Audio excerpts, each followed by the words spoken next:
This is muscular system, just a revision recap. So this is after lesson 3 and 4 from the muscular system, where we've gone through all of the muscular system, the types of muscles, the muscle fibres, labelling of the muscular system. So I'm going to put everything onto sort of one page, so it's nice and easy for us to use as part of our revision for our exams. First thing I'm going to do is I'm just going to get a labelled diagram of the muscular system. What I'm going to do using different colours again is I'm going to put colours with pairs of muscles that work together to make movement in opposite directions. I will come on to that in a little bit more detail as well. So the first nice and easy ones, we have biceps and triceps. I will add some extra bit of information around some of these as well. Next, I would do quadriceps.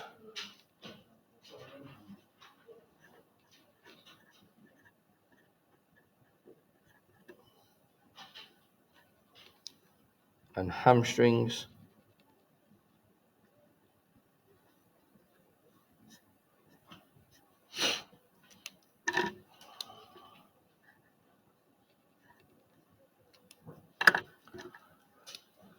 Lower leg, your calf muscle is gastrocnemius.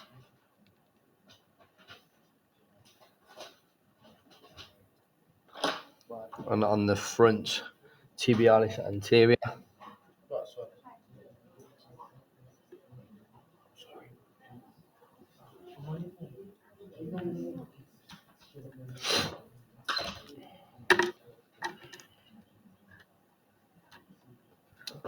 On the front here, we've kind of got both sides labelled, so just these sort of IT bands, these hip flexors.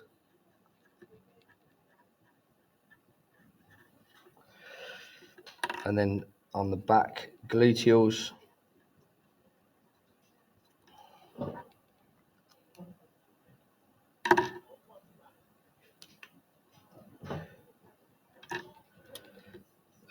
On the side, we've got two, so we've got the abdominals.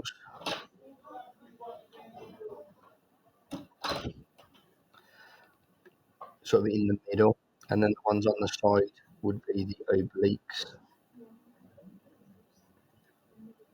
Sort of there and there.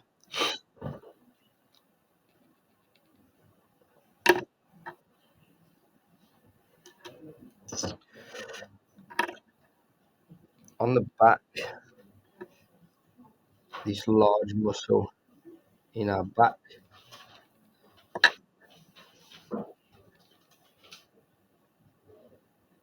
It's latissimus dorsi.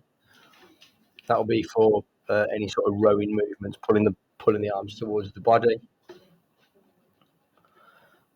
And then the shoulder, or the cap of your shoulder, would be your deltoid. And that will be lifting anything, any sort of movements, lifting the arms up above the head or in front of the body.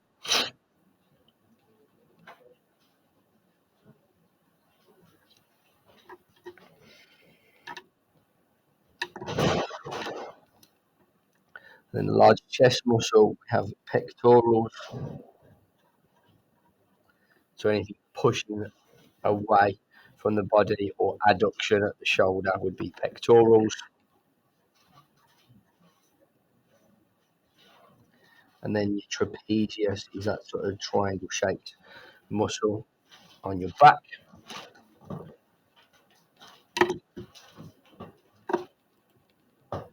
So they'd be all the muscles that you'd need to be able to know. The reason I've done them in the colours is so that when we look at antagonistic pairs, very often these will be muscles that will produce movement in opposite directions.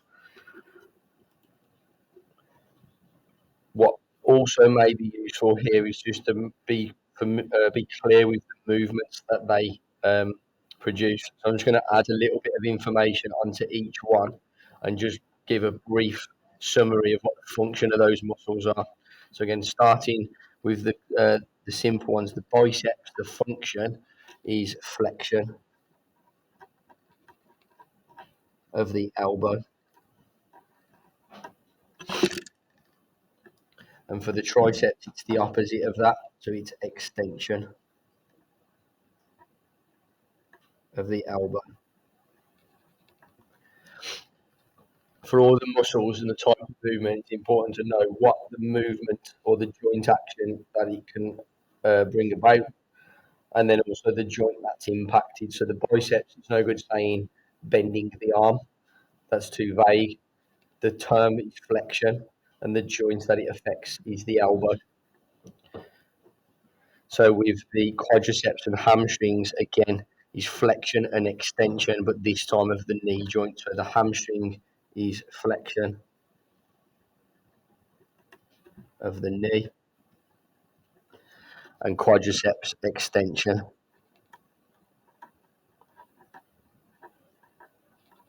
of the knee.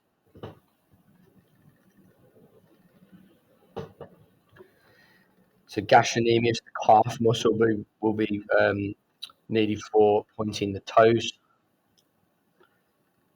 but we're going to say plantar flexion, which can only occur at the ankle. So the tibialis anterior is the opposite movement of plantar flexion, which is dorsiflexion,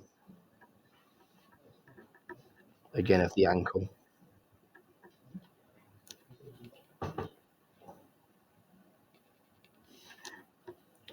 Gluteals,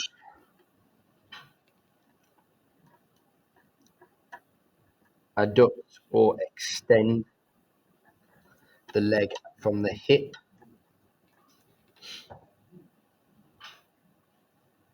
and then the hip flexors are going to be the opposite of that, so abduct or flexion, again of the hip. So flexion of the hip is kind of like the key one there.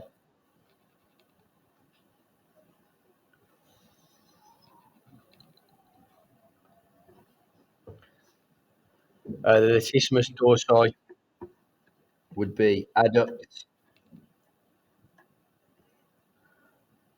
or extend at the shoulder.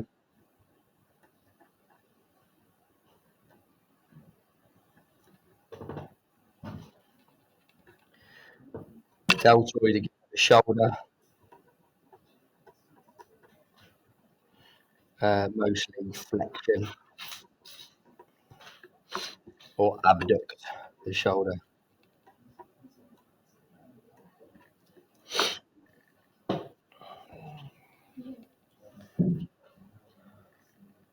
Pectorals, so flexion again of the shoulder, and also adduction.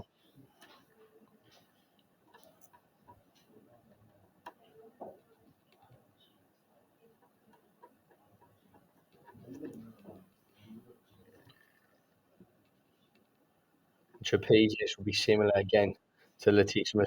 So you can see from muscles in similar areas affecting the same sort of joints.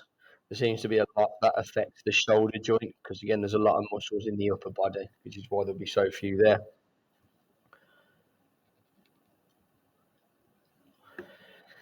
Abdominals or obliques will be to pull the chest down, sort of like a crunching action. And it will also, the obliques will also allow twisting actions to rotate the torso. So first sort of part of the muscular system would be, can I label all the muscles? Can I give an example of the function as well?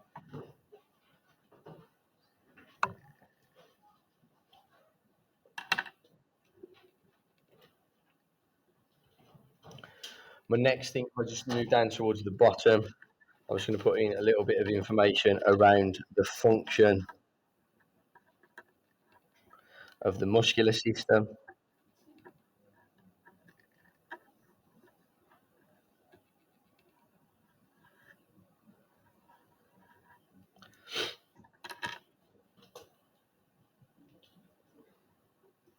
So our main function of the muscular system is going to be movement.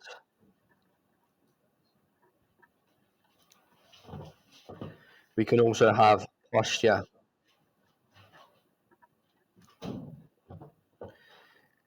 we can have define body shape.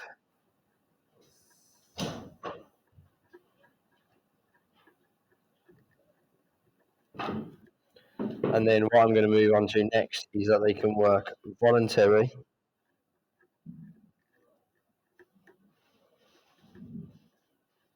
or involuntary. So that's kind of what I'm going to move on to now.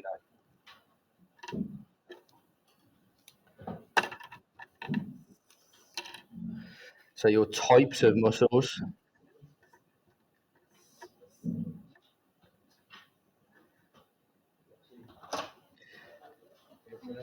Your first one will be your voluntary muscles. Those voluntary muscles could also be called skeletal muscles because they are attached to the skeletal system. They're attached by tendons, and their main job is movement. Those voluntary muscles are all of the ones that I've just labelled on that diagram. Another type of muscle could be involuntary. Involuntary muscles are sometimes called smooth muscle, and they are muscles that work without our conscious control. And they'll be ones in our internal organs and our digestive system. So, not under, not under conscious control. When you look at distribution of blood flow as part of the cardiovascular system, so vascular shunting, vasodilation, vasoconstriction, it's the involuntary muscles that we're referring to there. And then another link to the cardiovascular system, our final type of muscle is cardiac muscle. Cardiac muscle is the muscle found in the heart. Cardiac muscle works continuously and does not fatigue. That's kind of our main function there.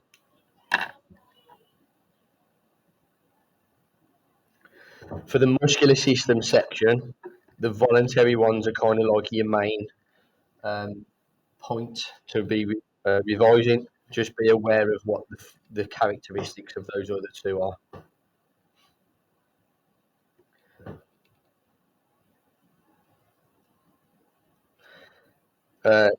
If I look at the final little bit in the corner here, if I was looking at effects of exercise,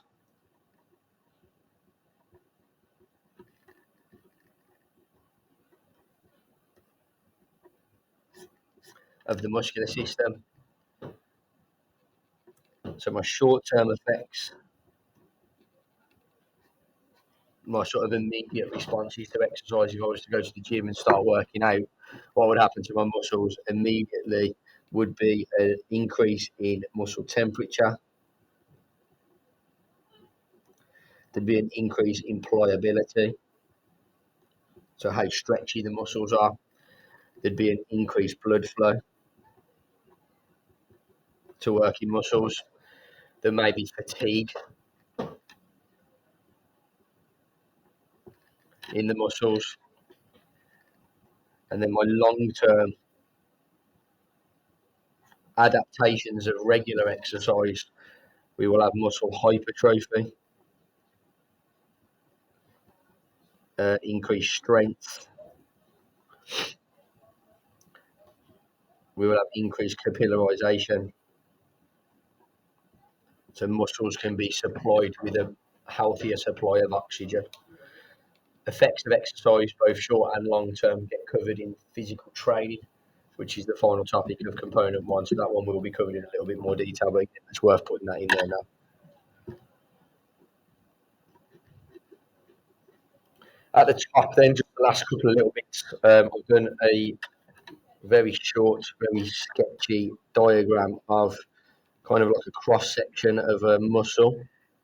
So if you were to put that under a microscope, sort of look at what a muscle looks like, you've kind of got lots of individual muscle fibres that make up the muscle. Imagine rope is made with lots of pieces of string. Imagine every little strand of the muscle is an individual muscle fibre. For as good a drawing as I can manage. Imagine there's going to be millions and millions of these muscle fibres in every single muscle in the body.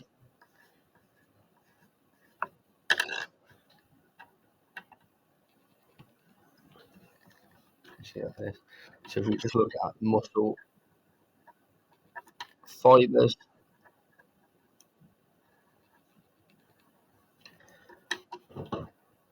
so all of these voluntary muscles that we've labelled here are all made up of individual fibres.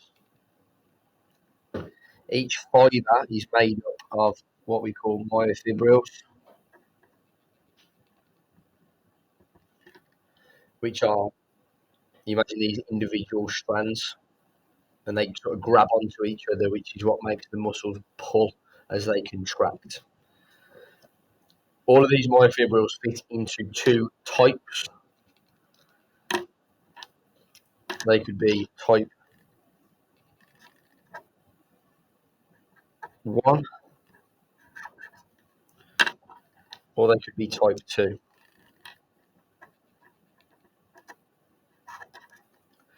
Every muscle has both types of fibres, depending on the makeup of each muscle, depending on how many you have of each one, will depend on what things you're naturally good at. So if you've got a higher concentration of type 1 muscle fibres, certain activities that I'll come on to in a second will just will feel a little bit easier. You can train both of them to try and be a little bit more efficient and a bit more effective, but you will just naturally have a slight higher concentration of one of each of those two. So type 1 muscle fibres are often called slow twitch muscle fibres. These contain lots of myoglobin, which is what we need to transport oxygen.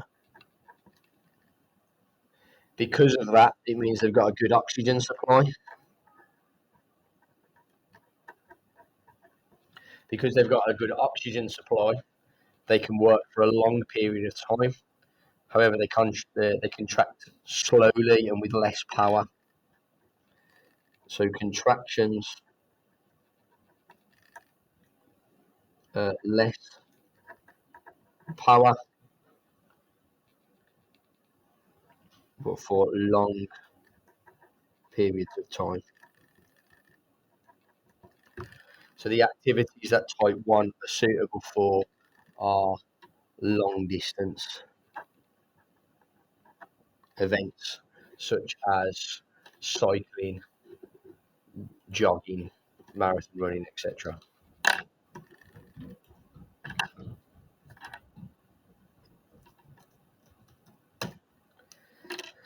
Type 2 muscle fibres are called fast twitch muscle fibres, and there are two types of fast twitch muscle fibres. So type 2 could be type 2A or type 2X. Very similar. Type 2X is just the most extreme. So these don't use oxygen.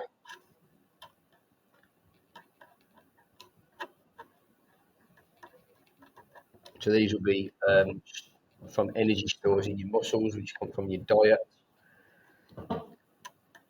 So they are fast, they are powerful, but they fatigue more quickly. So type 2A are slightly more resistant to fatigue than type 2X. Type 2X is like your absolute fastest, most powerful, most resistant to fatigue. Type 2A are fast, powerful, and resistant and fatigue a little. Type 2A is kind of like your middle ground between type 1 and type 2. So you imagine if you were a 400-meter runner, type 2A would be used for the majority of the race. Type 2X would be used for an absolute explosive burst out of the blocks at the start of the race. If you were a football player, your type 2X would be to strike the ball as hard as you can in one really explosive movement. Type 2A would be used for sprinting to get to a ball, which might last for a couple of seconds. Your type 1 muscle fibres will be used for your jogging throughout the game. So again, understanding the difference between the two, when they would be used in sport, would be important to know as well. And then finally, in this little space up here, I'm just going to put in kind of one of the most commonly used in exams when it comes to the muscular system, and that is antagonistic pairs.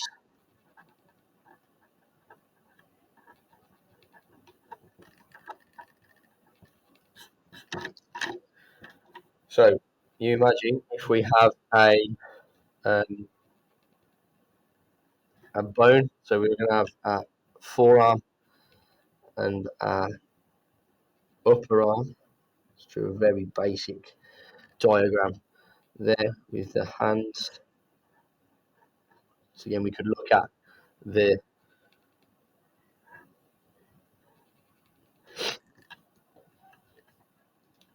what I've just drew and linking that to like your skeletal system, so your humerus, carpals, metacarpals, radio ulna.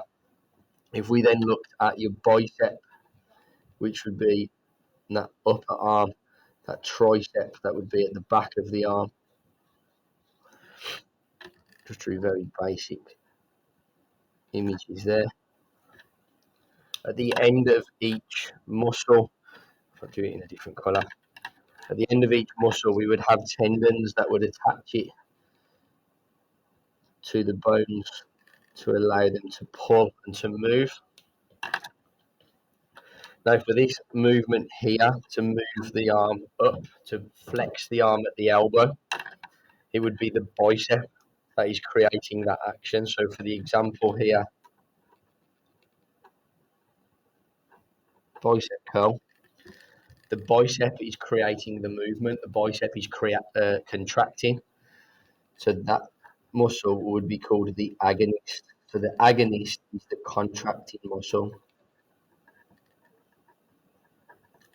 which in this example would be the biceps.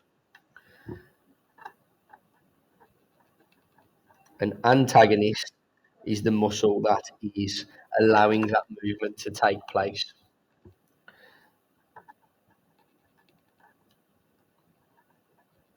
Or the relaxing muscle. So for this one would be the triceps. So what I've done on my diagram here is I've used the antagonistic muscles in those colours. So hip flexors and gluteals work together to make movement in opposite directions, as do the quadriceps and hamstrings, as do the tibialis anterior and the gastrocnemius. So again, knowing pairs of muscles and the movements that they create in opposite directions is important. There's lots of questions on this in the GCSE exam, so it's important we are familiar with definitely those ones that I've mentioned. You may get some harder questions on pectorals, latissimus dorsi. So again, depending on the type of movement, would depend on which muscles would be working in pairs. Biceps and triceps, quadriceps and hamstrings, really easy ones to work against each other.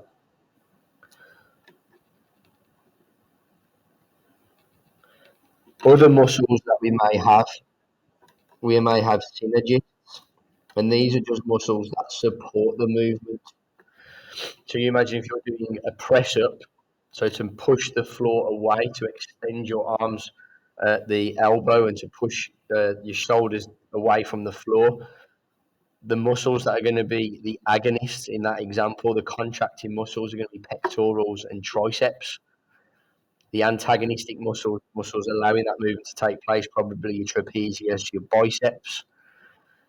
A synergist, so it's a muscle that's supporting that movement, is just something that's essentially stabilizing or fixating the body to allow those muscles to take place. In a lot of examples, that's kind of your abdominals, your obliques. They're muscles that are important for balance. So these are just other muscles that are supporting that movement. It might be that in a bicep curl, for as an example, your deltoid being slightly engaged to stop any unwanted movement is a synergist and is a muscle that's supporting the that particular movement. What you may look at a higher level, if you were to go onto A level P or onto a level 3, you may look at types of contraction. So you may look at like whether the muscle is contracting but it's getting longer, getting shorter, staying the same length.